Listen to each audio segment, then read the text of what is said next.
నవగ్రహములు, ఆ నవగ్రహముల వలన కలిగే పీడలు, వాటి నివారణలు.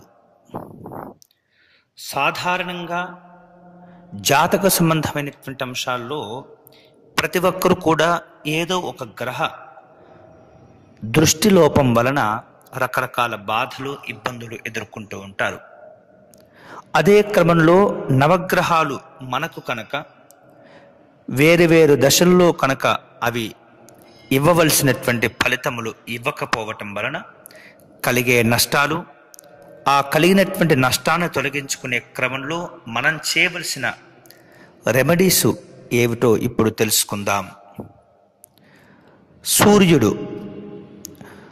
సూర్యుడు మనకు జాతకంలో అనుకూలంగా లేకపోవటం వలన దేహ భాగాల కదలిక కష్టంగా ఉంటుంది.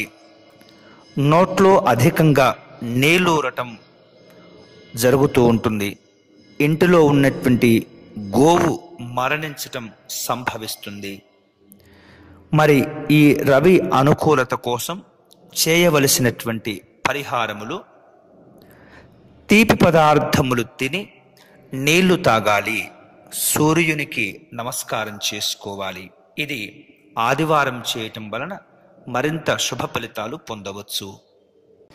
ఈ వీడియో వెంటనే మీ స్నేహితులకు షేర్ చేయవలసిందిగా ప్రార్థన. అంతేకాకుండా మా యూట్యూబ్ ఛానల్ దర్శనం టీవీని సబ్స్క్రైబ్ చేసుకోవటం మర్చిపోవద్దు.